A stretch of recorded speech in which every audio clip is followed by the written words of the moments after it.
That'll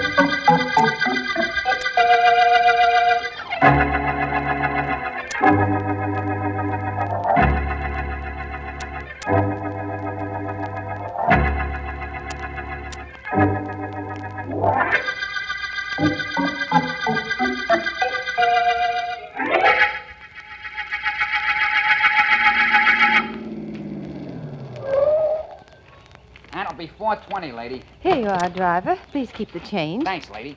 You're quite welcome, I'm sure. Grace! Oh, Grace! David! What in the world are you doing here at this hour? Rather early, isn't it? You see, I have an appointment to interview your husband for my magazine this morning. Where did you come from? Oh, I've been away for a few days. My train just got in a little while ago, and I took a cab from the station. Really, darling? The fare from the station is about $2. Didn't the driver say $4.20? Did he, David? He must have come the long way. Come on to the house. Oh, I'm supposed to meet your husband out by the pool. He's going to demonstrate some tricks on trout fishing, which our readers will positively drool over. Well, that magazine of yours gives you a good living, David. I wouldn't belittle it if I were you. Come on, I'll walk to the pool with you. Well, if it gave me a good enough living, you'd be married to me. Instead of Morton? Instead of J. Morton Zachary. You think it's his money I married? It certainly wasn't because you were in love with those specimens of deep-sea fishing which are mounted in his den. Or with the fact that he was perhaps the leading authority on the use of wet Coachman flies for trout fishing. You're quite sure I would have married you if you'd had Jonathan's money? Reasonably. You know, Grace, I don't think I'll ever change about you. I think I've loved you from the first moment I saw you. Thank you. Well, here's the pool.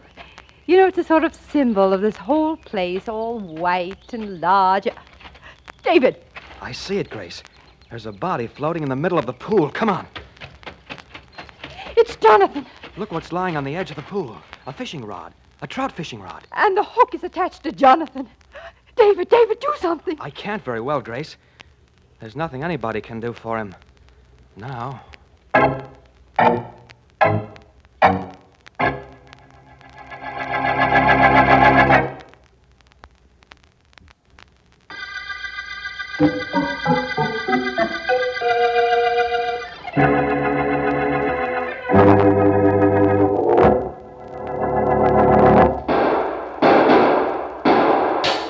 Did you get him, Chief? Did you? I don't think so. Maybe winged him, but he got away through that window. Casey'll pick him up downstairs. I put him under the fire escape. If I remember Casey, it's more likely the killer got him. Well, Morrison, we almost had our hands on him. Almost caught the phantom killer. Now, let's go downstairs and either grab our killer or revive Casey. Pretty corny, isn't it, Vance? I don't know, Ellen. Plays like this are relaxing. That they are. They practically put me to sleep. Oh, Vance, look, that usher seems to be looking for somebody, and you left word at the box office where you'd be sitting. Boy, are you looking for Philo Vance? Yes, sir. There's an important phone call in the office. It's District Attorney Markham. Markham. Ellen, will you excuse me a moment, please? A moment. I might as well say goodnight right now. If it's Markham, it's a murder. And if it's a murder, I know I won't see you until morning.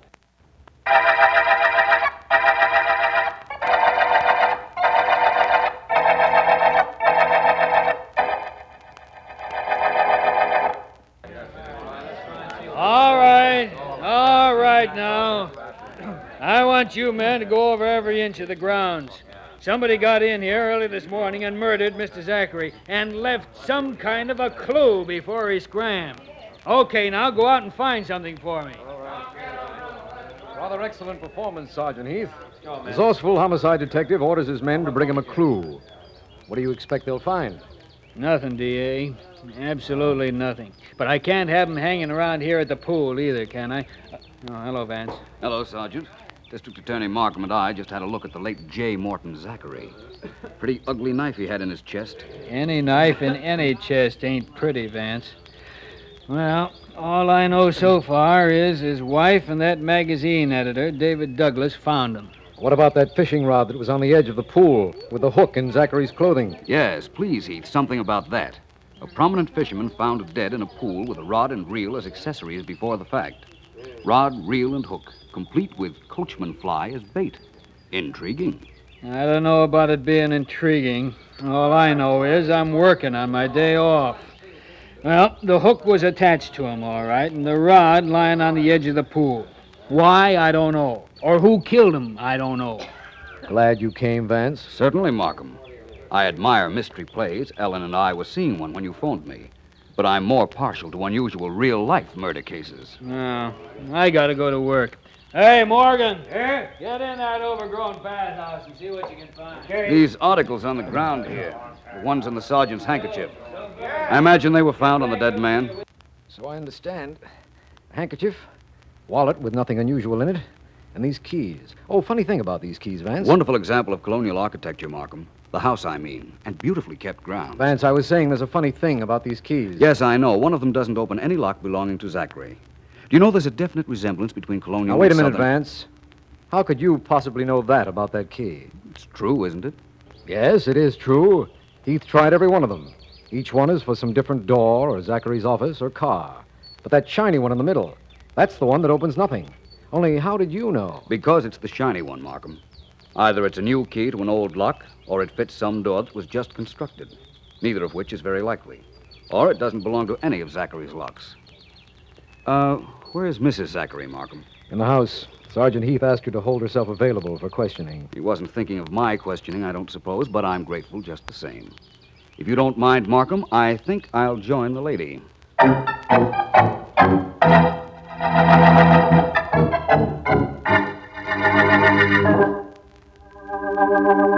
You were away for 3 days, Mrs. Zachary. Came home this morning.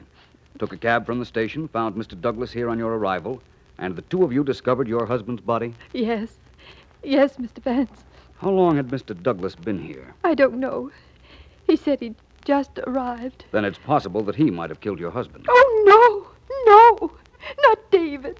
He couldn't do anything so brutal. Oh, it's David, is it? Know him pretty well, Mrs. Zachary? Yes. Yes, I know him quite well. I was engaged to him once. Well, that's quite interesting. What time did you arrive here this morning? About 9 o'clock. 9:15, maybe. What time did your train get in? At 8:50. Well, it's about a 20-minute cab run from the station. That would bring you here at about 9:15, as you said. Mrs. Zachary, you inherit all your husband's estate? Yes, I suppose so. It will be considerable, judging from this house. Was he retired? No. He was the head of a number of corporations, something to do with the manufacture of rayon. You can find out all about that at his office. I'm not particularly interested at the moment, Mrs. Zachary. Where can I find David Douglas?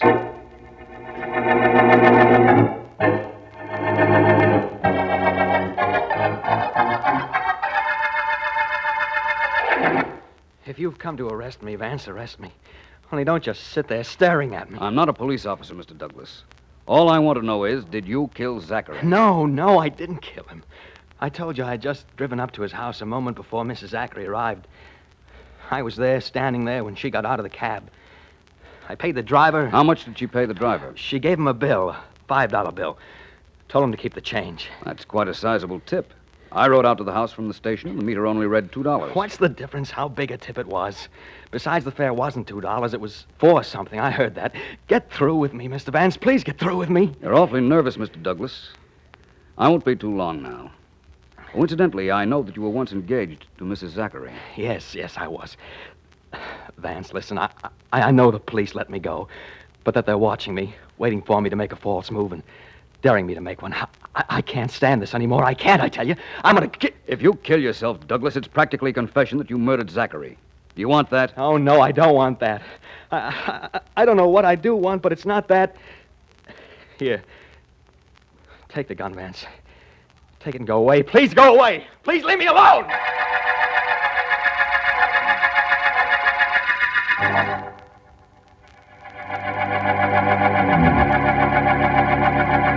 Thank you very much, sir. Goodbye.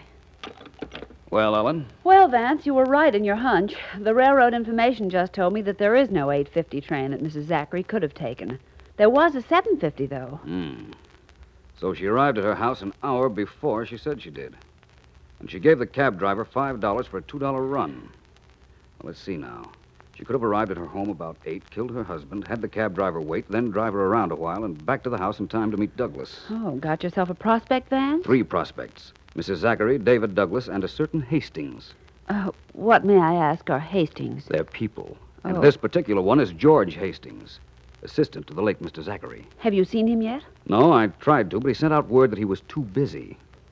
I think I have an idea how to talk to him, though. It seems important to find out just what Zachary's rayon business means. Well, when you get that certain look on your face, you mean business yourself.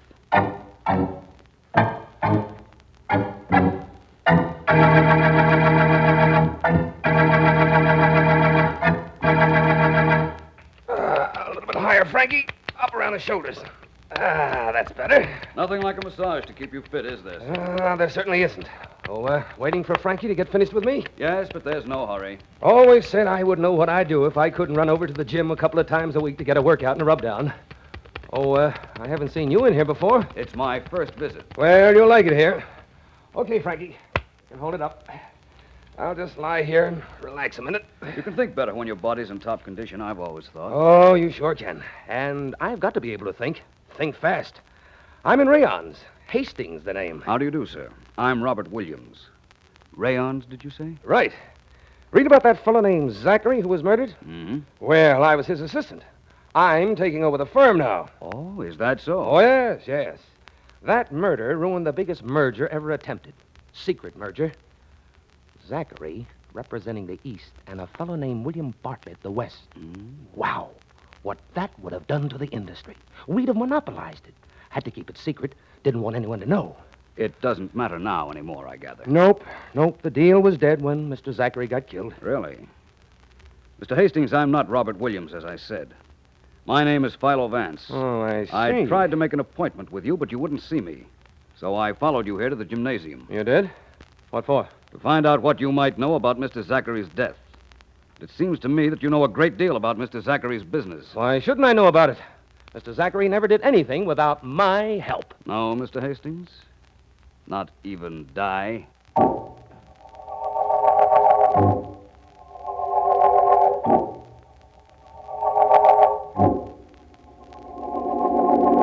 I'm glad you came with me to pick up this David Douglas, D.A. I like having you along on cases when Vance isn't along with you. I don't know why that is, Heath. Vance never objected to you. Why should he object? I never outsmarted him, did I? This is the Douglas apartment right here. Wait a minute. I'm pretty sure he did it, D.A. Just found out he was engaged to Mrs. Zachary before she married her husband in that rod and reel business. That'd be right up his alley. Come on, open up in there. Open up. Oh, that shot came from Douglas' apartment. Break down the door, Heath. Here, I'll help you. All right. Once more, and I think we've got it, Heath. All right. You're in, D.A. Oh, a little late. Look at him. Still holding the gun, too. Yeah, look around the apartment, Heath. And while you're at it, you might look around for another suspect who had as good a motive and opportunity to kill Mr. Zachary as the late David Douglas.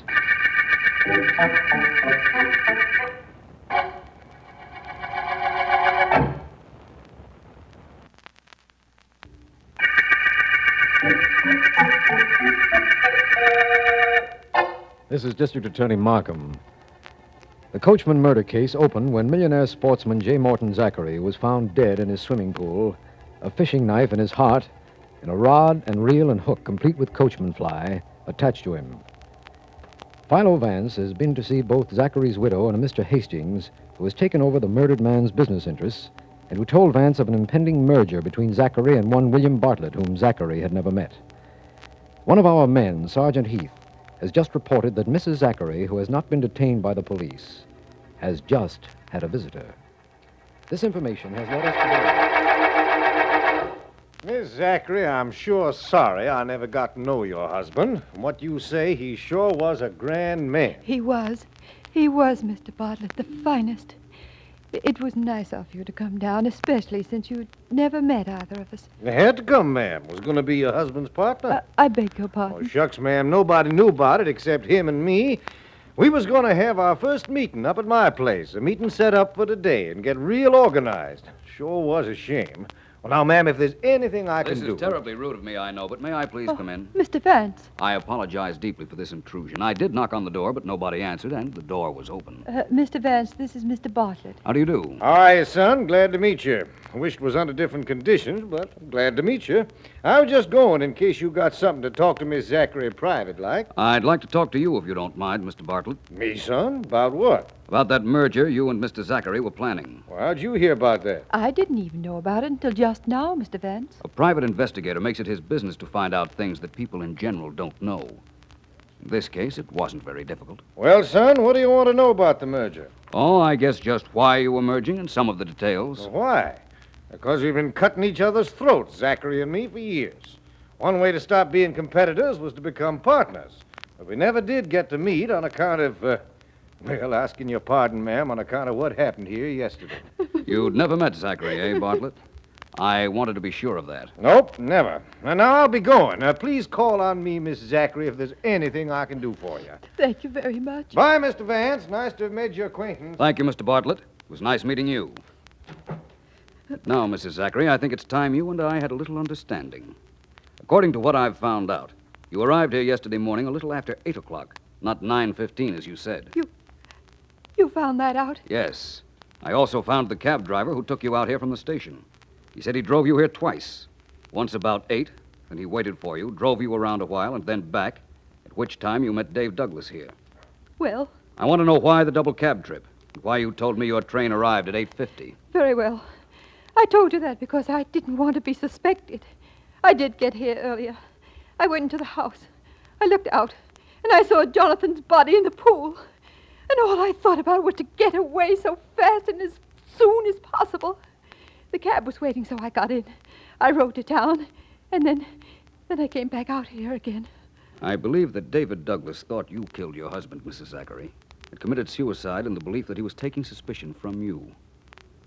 He must have loved you very much. He always said he did. But taking his own life was so unnecessary. I didn't kill Jonathan. I tell you I did. Perhaps you didn't. Perhaps the explanation of who did lies in that shiny key, the fishing rod, the reel, and the hook we found attached to your husband's clothes. We'll see, Mrs. Zachary. We'll see. And now, if you don't mind, I'd like to call Mr. Markham and have him invite some people to a meeting at your swimming pool.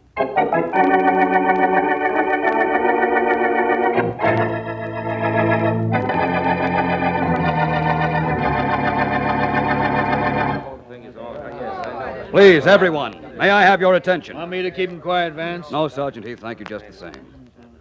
Now, we are in what I imagine was a combination bathing cabin and trophy room. Is that what it was used for, Mrs. Zachary? Yes, Mr. Vance, that's right.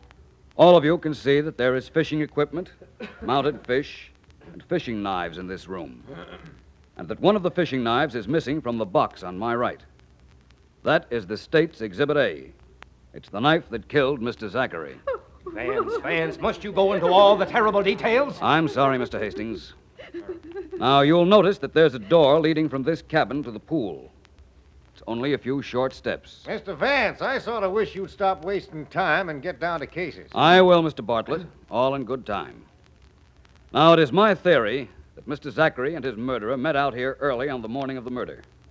There was a quarrel, and in the heat of anger, the murderer seized a knife from this box and stabbed Mr. Zachary. Stop that, Mr. Vance, stop it. Vance, stop. Mrs. Zachary is fainting. Somebody run into the kitchen and get a glass of water for Miss Zachary. Thanks. The kitchen's right in there. Thanks very much, Mr. Bartlett, but it won't be necessary. Thank you just the same. I apologize again to you, Mrs. Zachary.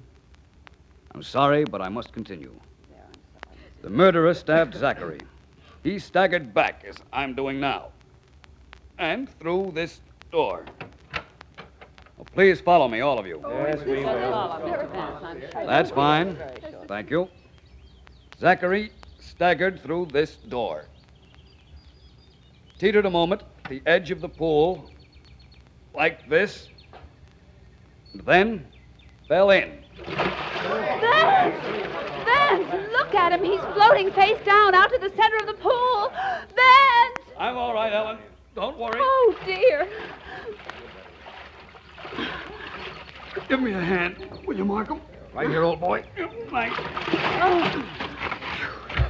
What in the world did you do that for, Vance? Because I already know who killed Jonathan Zachary. And now I know the reason for that fishing rod and reel. You can go now, everybody. Thank you for coming here. And the murderer, well, I want to thank him for giving himself away.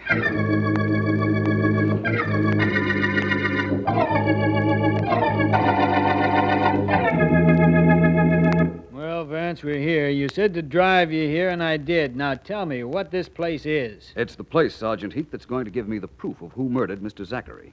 It's a hunting lodge. Look, you said after you fell in the pool that you knew who did it. I still know, but I need proof. You brought the key, Sergeant? The shiny one we found in Zachary's pocket? Sure.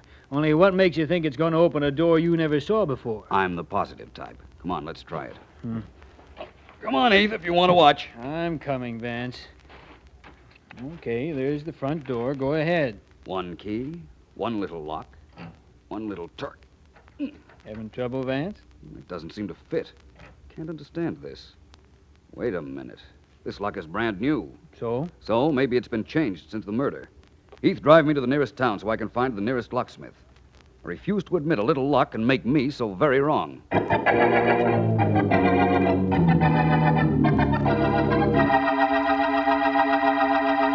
Yes, sirree. Did put a new lock on that front door. Did it yesterday. Why'd you want to know? Why? Well, I can't tell you, but I can tell you this, that I am completely indebted to you.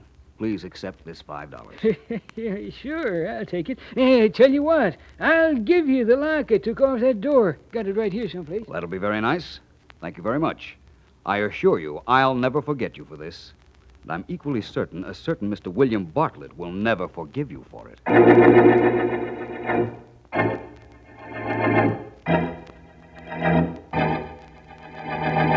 Now, look, Bartlett, it's 4 hours since we've held you here at headquarters. We've told you how we know you killed Zachary. Now, you tell us why you did it. I don't see why the why is bothering you so much, Sergeant Heath. Bothering me? Of course it's bothering me. We know you got down to Zachary's early on the morning you murdered him. You do, eh? Sure. And after you stabbed him and the body fell into the pool, you remembered that the key to your hunting lodge was in Zachary's clothes. So you grabbed the rod and reel. It was only a trout fishing rod, but you figured it'd be strong enough, and you threw the line out toward the body. Did I? Yeah, you did. The hook caught on Zachary's clothes. You started to reel in the line when you heard Mrs. Zachary arrive, so you dropped everything and ran. Why would I go through all that procedure, Sergeant Heath, just to get back a key? Why shouldn't Mr. Zachary have a key to my hunting lodge? Because, according to your own story, you were never supposed to even have known him. That's why. And that key tied you up to the corpse, but good. That little description I gave you just now, that's the way it happened, wasn't it? Who saw me? I can't tell you that. Why did you kill him, Bartlett? He tried to trick me with a framed contract. I wasn't to be a partner, just an employee. We fought about it, and that's how it happened. He had the key to my hunting lodge because we had to have a secret place to meet before anybody in the industry thought we even knew each other. I had to get the key back, just like you said. Heath, tell me, who was it saw me? Mrs. Zachary? Tell you the truth, Bartlett, nobody saw you. Nobody? But they must have. You knew the whole story. If nobody saw me, how'd you know? I didn't know. Philo Vance knew. But how he knew? Well, you can search me.